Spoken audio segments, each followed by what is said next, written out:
Hello, everybody. Later this week, I'm doing a speech in Amsterdam at the Sogeti Executive Summit, one of my favorite events of the year. And I'm speaking about whether we can trust big tech to design our agentic future. In other words, can we trust big tech, the big tech companies like OpenAI and Google and Microsoft and Apple, with our AI future? And I thought I would begin our conversation today by asking my guest, Jim Fruchtermam, the author of Technology for Good, and a man who's dedicated his life to making the world a better place through technology, to help me answer this question. Jim is joining me from Queens in New York. He's normally based in Palo Alto, down the road from where I am, but this week he's been at the UN celebrating their 80th year anniversary. Jim,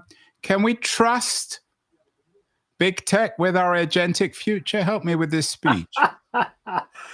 Let's just say, while I work with big tech, I'm a little skeptical that they're going to do the right thing when the right thing conflicts with the make a lot of money thing.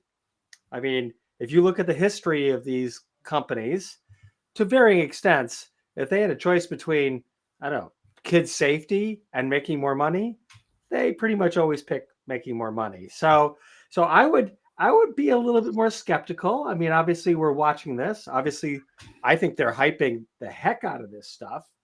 And since I'm the AI guy that many nonprofit leaders know, I'm saying, well, let's zero in on a few places where it really does work and let them blow hundreds of billions of dollars trying to figure out what is going to make them money. And we'll wait and see how that works out. What should we make, Jim, of guys like Sam Altman? I mean, guys like Sam Altman. There's only one Sam Altman, and there's only one OpenAI.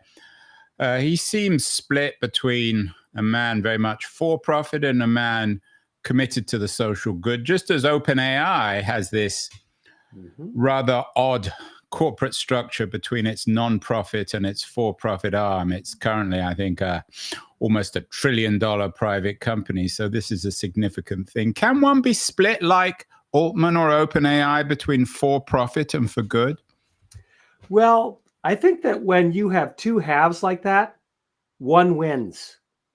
I mean, if you're really a charity, you should always be picking society's good over making money. If you're a for-profit and you say you're going to do social good, when push comes to shove, you're going to pick the profit side. And AI flipped, right? They started with a nonprofit mission. And I'd say right now, the nonprofit mission is lost. And that's because they decided that they had to play in the big money games and they had to take for-profit money. And, you know, when Sam got fired and then got unfired, that was a statement about which side won. Tell me a little bit about yourself. You're based in Palo Alto, Jim. You have a wonderful visual image of your education and your career.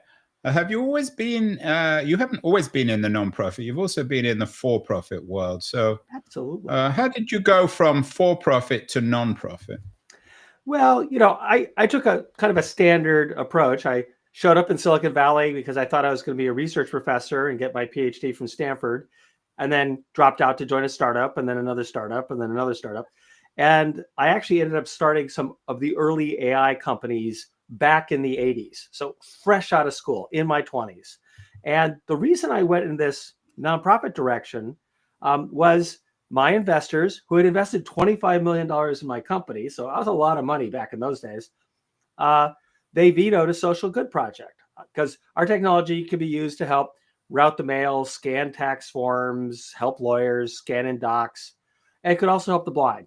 And I built a prototype product with our tech team and showed it to our investors. And when they found out that the market for reading machines for the blind was $1 million a year, they vetoed it in the very same board meeting for excellent business reasons.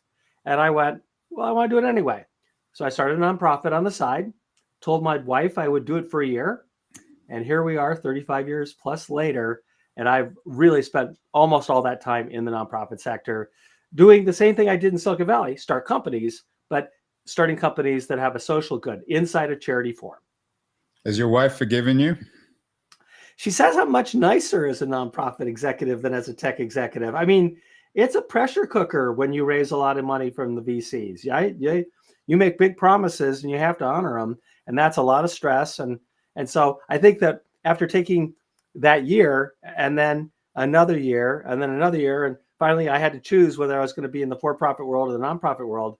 And she endorsed sticking with the nonprofit world. And I was a happier guy and I had more time for our kids. And so, and I've never regretted it. Didn't make as much money as I could have, but boy, I love what I do. And the stress is a lot less, and it's for a better reason than when it was just getting rich in Silicon Valley as a tech founder. As I said, I'm doing this speech later this week. Can big tech be trusted to design our agentic future? Let me change that. Yeah.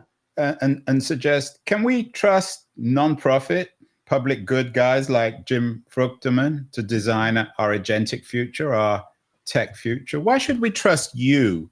Not you personally, but nonprofit leaders like you with our future. We did a show a few weeks ago about Bill Gates's behavior in Kenya. It's quite controversial. I'm not going to get involved in what I think about Gates, but certainly Tablet ran a cover story last month questioning some of Bill Gates's behavior and investments in Kenya. So why should we trust guys like Fruchterman or Gates? Why are they more reliable, more moral, better for the future than, I don't know, Sam Altman or Elon Musk or anybody else in Silicon Valley?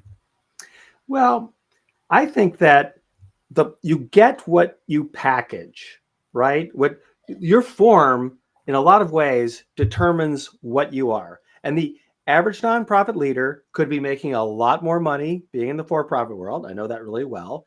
They've taken a binding commitment to use their energies, whatever money they're donated, whether it's from Gates or other people, to advance the needs of society. We're not there to stand in for the for-profit world. I mean, if the for-profit world is going to make money doing something, they're really good at doing something. I'm a believer in innovation that's funded by that. But 90% of humanity, not so interesting to the for-profit world.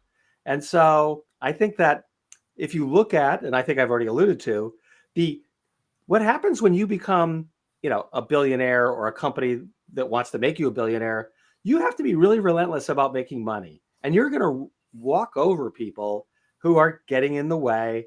And it's just the way these things are packaged. And I think Bill Gates is a really interesting example, right? I mean, I grew up in Silicon Valley when Bill Gates was the enemy of Silicon Valley, right? The Antichrist, yeah, exactly. And why? Well, because you knew that if he decided to enter your market, he would kill you off in a second if he could figure out how to do that and take your market. So like, let you pioneer it, then come in and knock you out. So he was hated.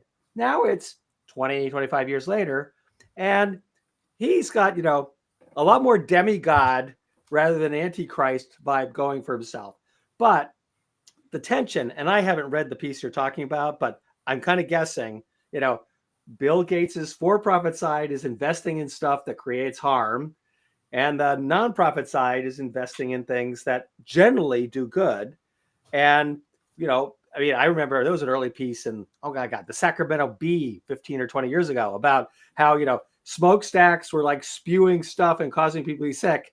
And Gates was invested in that. And then his charity was treating the kids who had asthma, in the shadow of these factories. So this mix between which hat is he wearing? Is he wearing his investor hat or is he wearing his philanthropist hat?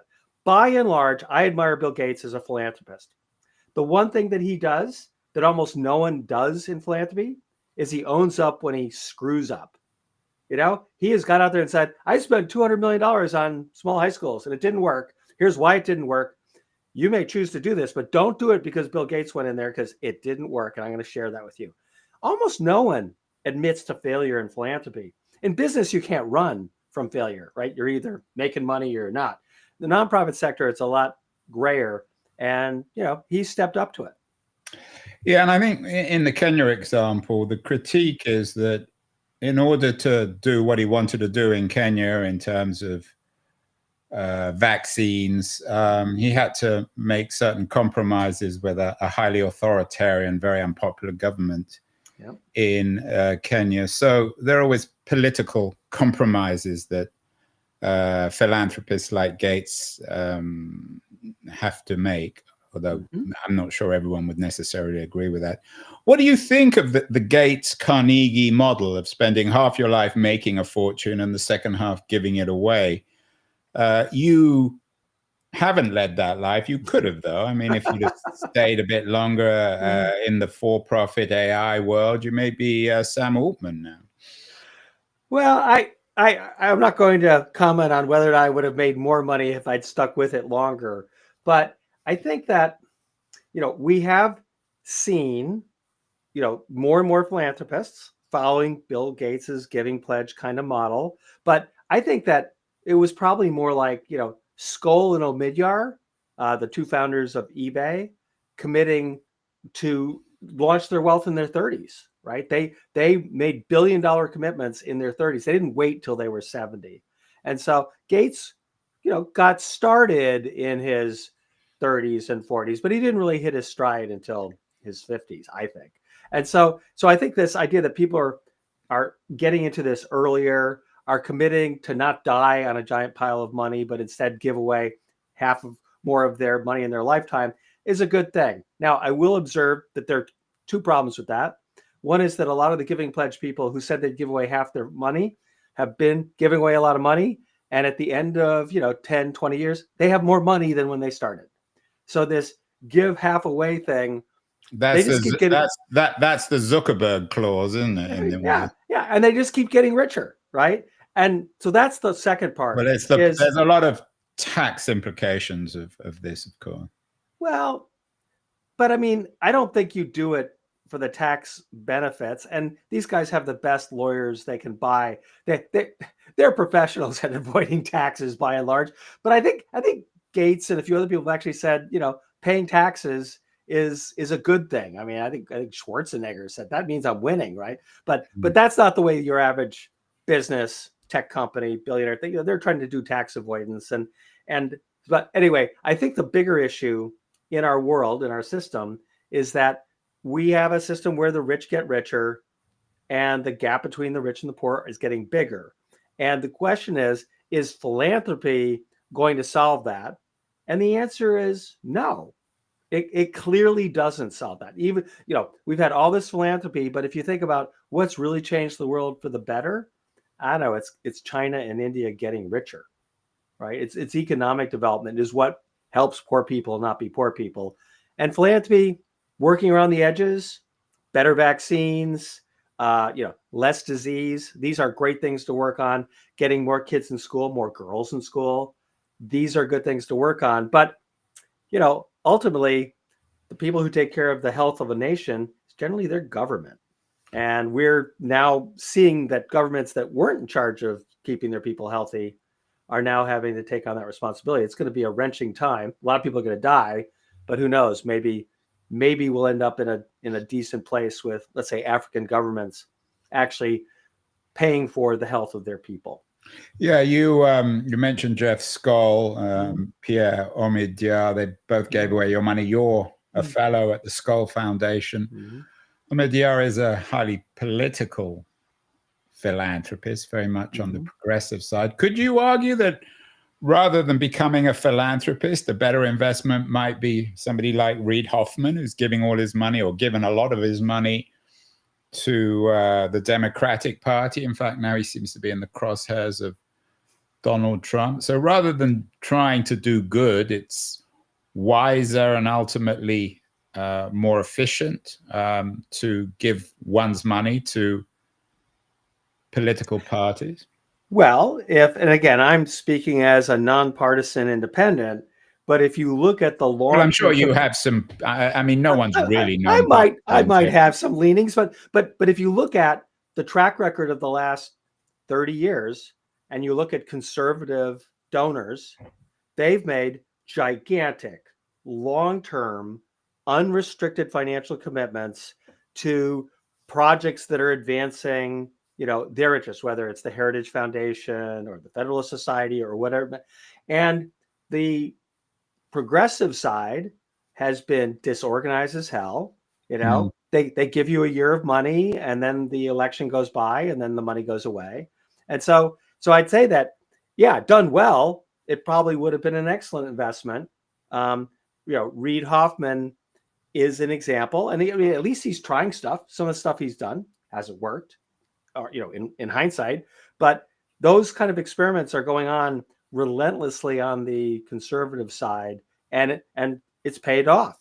And on the progressive side, whatever they've done hasn't worked as well. And I'm not a political guy myself, but I just look at this and go, gosh, I wish they'd done a better job of, I don't know, keeping the system more in balance than it is right now. And what about the Musk model, maybe the Musk Bezos model of financing travel in the universe, discovering other planets, maybe creating civilizations on Mars? Certainly, Musk would argue, I'm not sure about Bezos, he seems to be preoccupied with other things these days, but they would argue that their money is much better invested in these long-term projects, big, ambitious projects that seem kind of absurd and then become real. Well, some of these people are animated by effective philanthropy or effective altruism. The idea that, you want to invest your philanthropic dollars for the maximum bang for the buck. That's gotten kind of out of control. There are people who actually make the argument that, you shouldn't care about the 7 billion people that are here. They're a lost cause.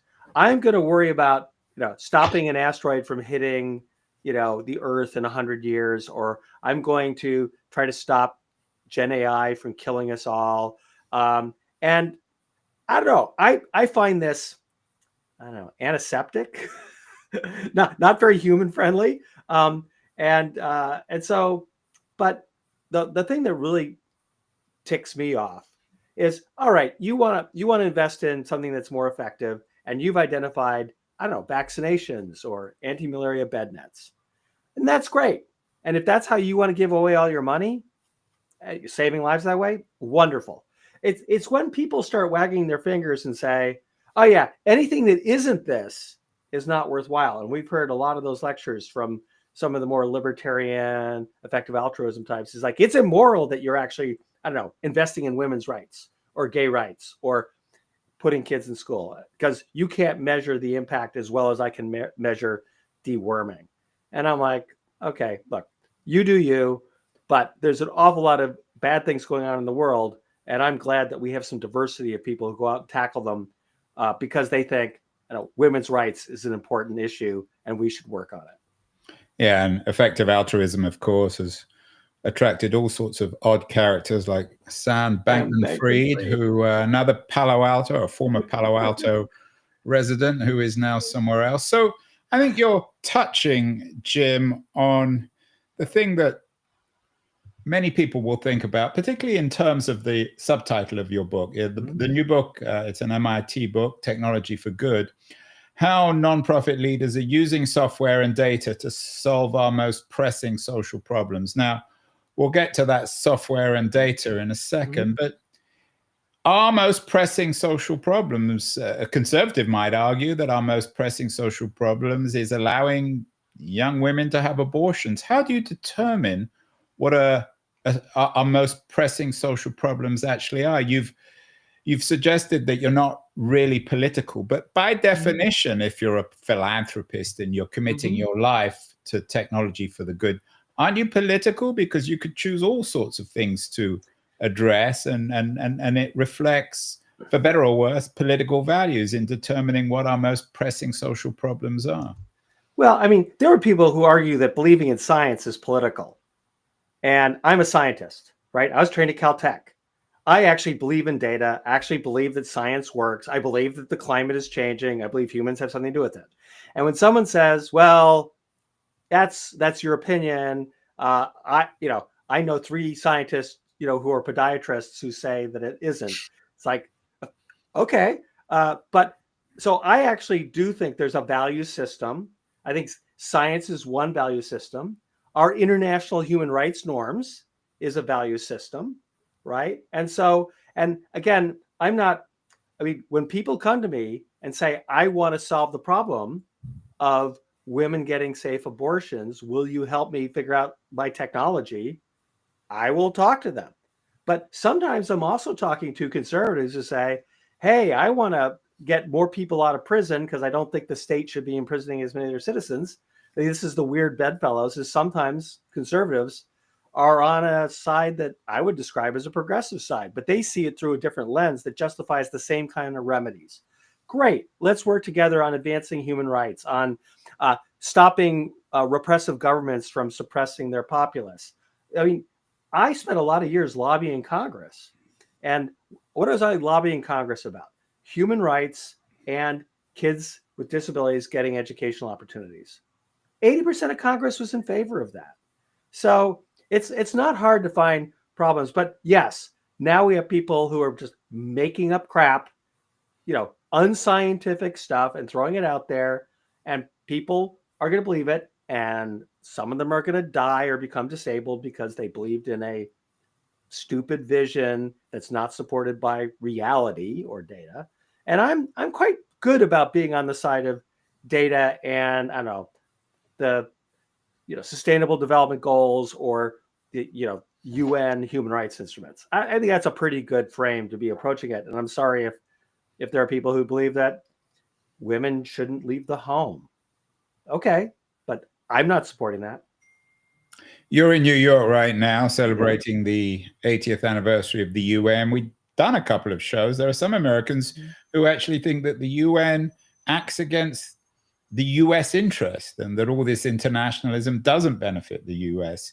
As a tech for good guy based in Palo Alto in California, do you try to balance US interests? You're a US citizen with maybe a global conscience or a sense of humanity around the world. How do you balance technology for the good for the US and for the rest of the world? And of course, there's the MAGA Trumpian argument that all this is a zero-sum game. So if you're giving money to perhaps Africa or anywhere outside the United States, then you're hurting the US. Well, I think that's extremely short-sighted. I think, if you look at the way our economy has developed in the last 100 years, it wasn't a zero-sum game. Our world is so much wealthier now than it was 100 years ago. It's mind-boggling. And then to suddenly say, oh, if an African gets an education, it hurts me. It's like, you're nuts. You're absolutely insane. Why? Because, and frankly, I get in these arguments with my friends in Silicon Valley who are on the, sometimes conservative, sometimes libertarian. And I'm like, look, the nonprofit sector, when you give us money, we're market development capital for the capitalist system. If we take people from being poor and needing relief and aid to becoming middle class or working class, they become customers. Henry Ford got wealthy by by making cars that more people could afford and created an industry that blew the doors off of whatever it was before. So I just find that kind of rationale to be ahistoric, not very sophisticated when it comes to this. Now, and of course, let's talk about cutting off foreign aid. All right. People are stunned when I say, well, U.S. foreign aid, 80% of it goes to Americans. And they're like, what? And I'm like, oh, yeah, the people who run all USAID programs, it's 80% Americans are getting that money. Where's the money being spent? It's being spent on American products and American staff. Yeah, we're spending some money in the developing world. Yeah, 20%. Where all that food aid, where does it come from? Iowa. Oh no, we're not going to buy that food aid anymore because that hurts America. What does it do? It piles up in silos in Iowa. Does that help American farmers? No, it doesn't. But the facts or, objective truth doesn't seem to matter. So they'll just assert that it's a zero-sum game and we have to stop spending money this way. I don't know. I think it's very short-sighted. And, in a world that's going to see more climate change, more migration, more wars, I think there's a big argument to invest in keeping people in their country happy customers and not abject poverty, killing each other, and sucking the winds out of the global capitalist system. That's a bad outcome. How much damage do you think this current administration has done in terms of its withdrawal of US aid? To the world in particular. I mean, I take your point on the US, but how meaningful, how many, we've done shows which authors, commentators have argued that the regime already has blood on its hands, that tens of thousands of people are dying in Africa, for example, because of the withdrawal of vaccines. I believe that. I believe that's true. And, and there are different studies saying, whether it's, a few more million people dying in the next couple of years compared to, the counterfactual, which is that we just kept funding these things at the rate we were funding them. So I believe that's true. It's a choice, and our electorate chose this administration and they feel authorized to go out and go crazy with their agenda. And, the electorate hopefully will have a chance in 2 or 4 years to make other choices based on what they see is better for their family or their community, which is generally how I think people make decisions. But it's, if you, the UN, it's the worst global government we've ever had, except for all the other ones we've ever had. Democracy, worst system you can imagine, except for all the other ones that we've tried. So it's, getting humans to go in a good direction is hard. And, it's 2 steps forward and 1 step back, or 4 steps back and 1 step forward. But, I tend to join the crew that's trying to keep us moving forward. And I think that ultimately the business community is going to start pushing to say, don't hurt the economy while you're pursuing your particular brand of social justice, or lack thereof. A few days ago, we did a show with Jacob Ward, an East Bay journalist. He actually works with the Amidia Foundation. He wrote a book a few years ago called The Loop, how technology is creating a world without choices and how to fight back, mostly about AI technology, but also broader digital technology. Your book is about how technology can do good. Software and data can improve the world. I mean, no one's going to argue that philanthropy is a bad thing, but why are you so convinced that tech can make the world a better place, Jim? Jacob Ward and many other skeptics, you know this better than I do, are arguing that all this technology is creating, even without big tech, is creating surveillance society, alienation, loneliness, atomization, misery, increases in teen suicide, and so on and so forth. Where's your belief still in technology for good? Well, I think, and I earlier critiqued the rent-seeking or profit-seeking behavior of big tech companies that tend to hurt society. And mental health problems is just a classic example of this. Is they could have designed it in a way that reduced mental health issues, or certainly didn't exacerbate them, but they made more money by creating more mental health issues, more time on the platform, more advertising, more money. So I don't think it's a characteristic of tech, right? I think it's like design signals intent. And if your intent is make maximum money, then carnage as a byproduct is okay with you. I happen to be part of a community that's like, our intent is to make things better. Often we are on pennies trying to offset the carnage created by the for-profit world. So I work in teen mental health and helplines. And I believe that we can use the same tech tools to do a better job of serving people, stopping them having mental health issues. And that's the world I want to work on. I'm sorry that it doesn't make enough money to engage enough of the for-profit world. And of course, think about where I started. I mean, I started an AI company, and our product could help disabled people. What AI has done for people with disabilities has been mind-blowing. And it's not a two-edged sword, though I'm sure there's fewer people doing data entry now than we're doing data entry 30 years ago because the AI has gotten better at it. But, blind people are able to read independently. People who don't have voices are going to be able to speak with synthetic voice. Deaf people are able to get access to things. People can hear translations. I don't want to just suddenly say technology, it's all terrible. There's a huge number of things it's done well.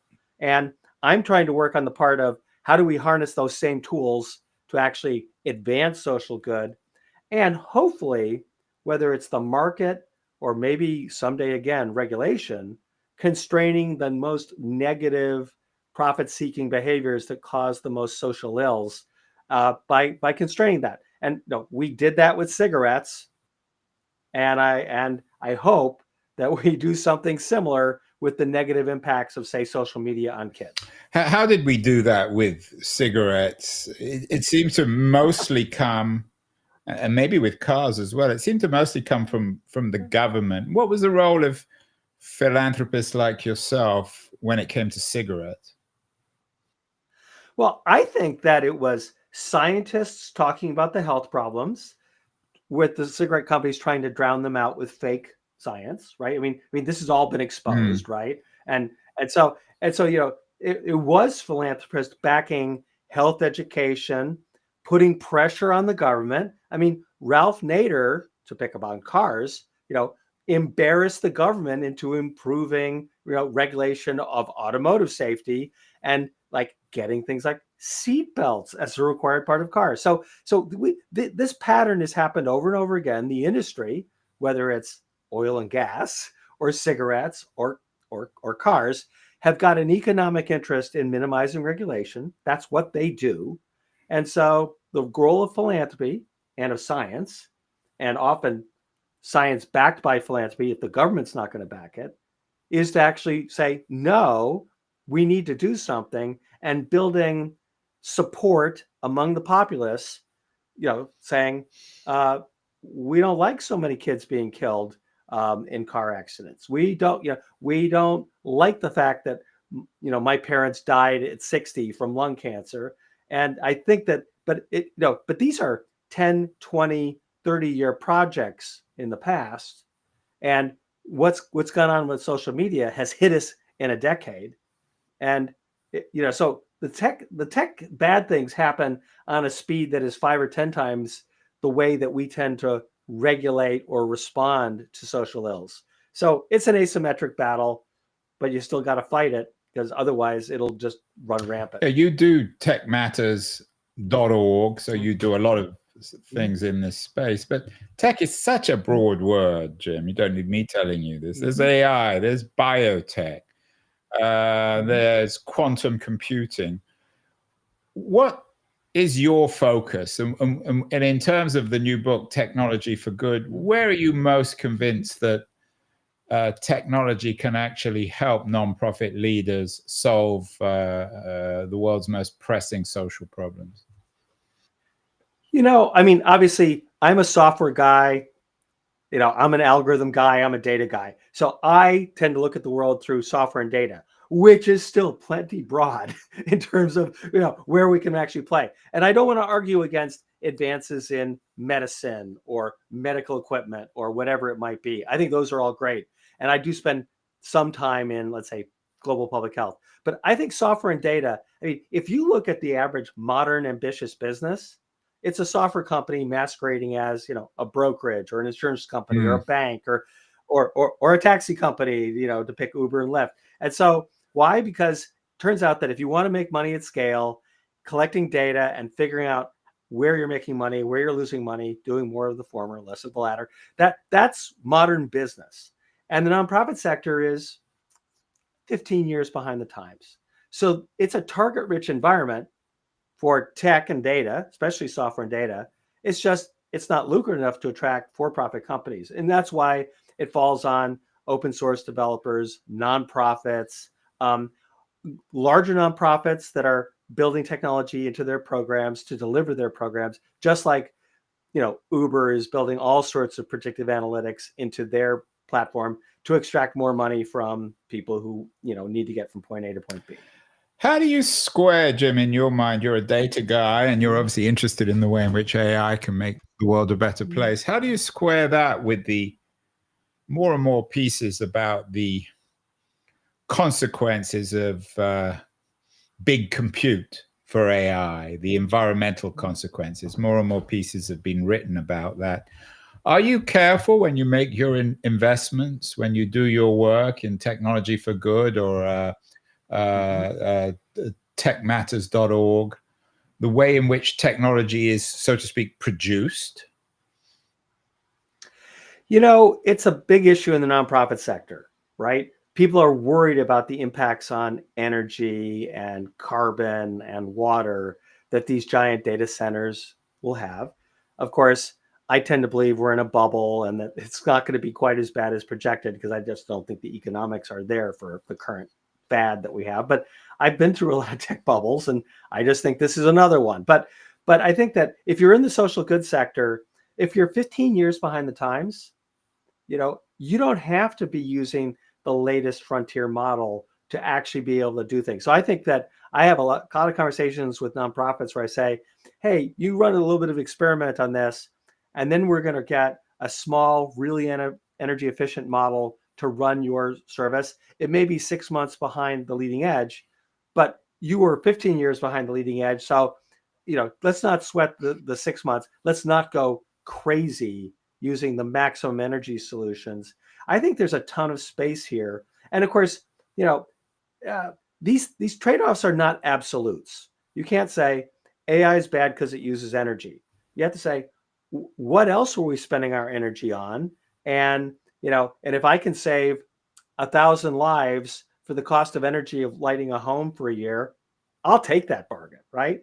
So it's what's the relative thing? What is society spending to treat this problem in terms of energy, in terms of carbon impact, by doing it in a bad way where people are suffering a lot? Well, what if you could actually like remedy that? Wouldn't that save us? It's the same kind of thing about why we'd rather prevent disease than treat it after it happens. And so I'm keeping those things in mind.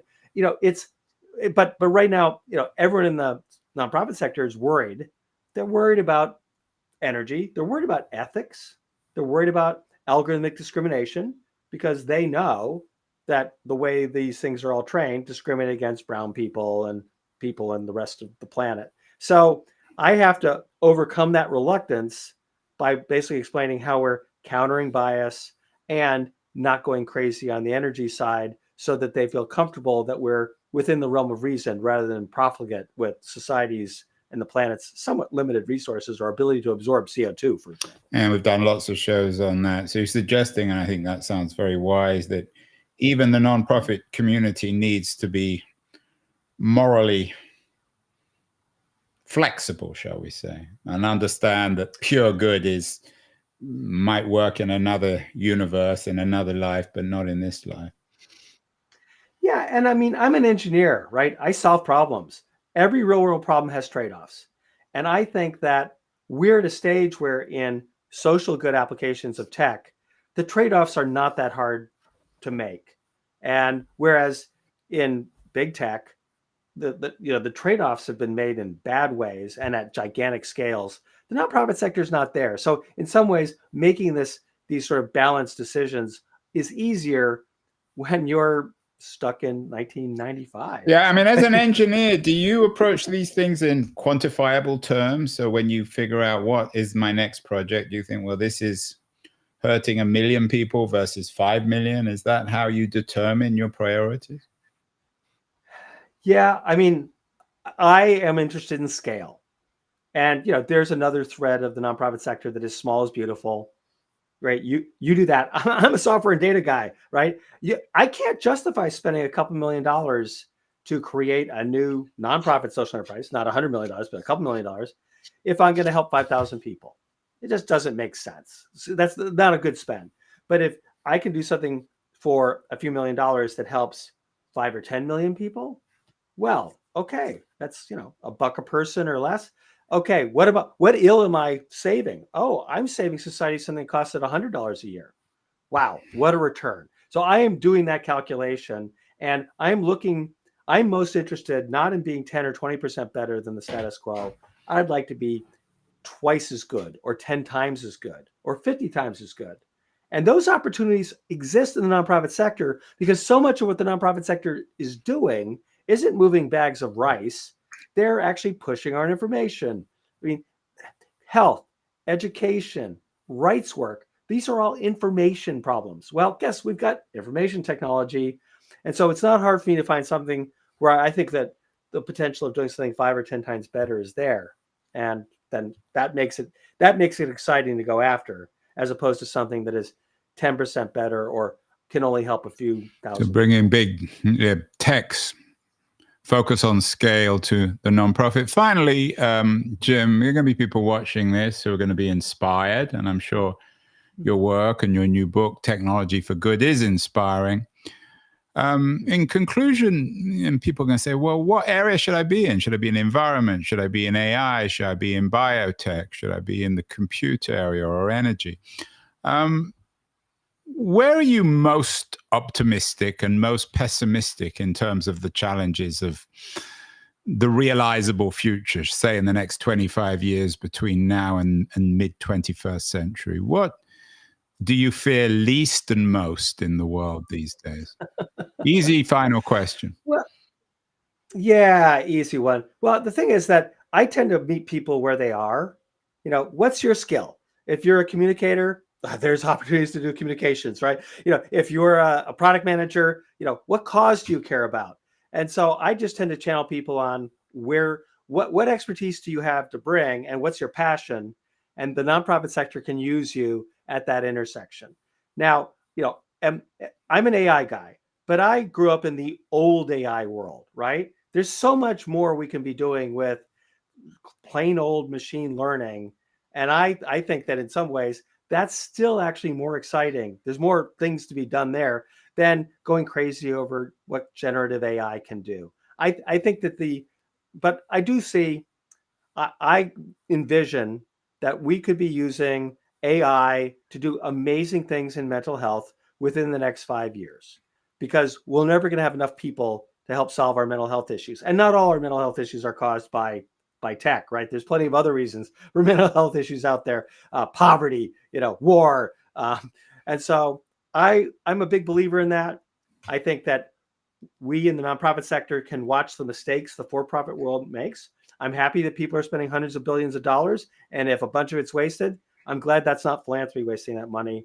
Wait until they've proven what this stuff is actually good for. And I and people like me coming out of the tech industry can use the skills that we've built in the tech industry to solve some amazing social problems using that technology that's already been invented and de-risked. Well, Jim Fruchtermam, author of Technology for Good, How Nonprofit Leaders Are Using Software and Data to Solve Our Most Pressing Social Problems. For anyone interested in how technology can make the world a better place, it's an essential read. And thank you so much. Thank you also for helping me with my speech next week. Really good. Good luck with that speech, Andrew. Thank you, Jim. We'll have you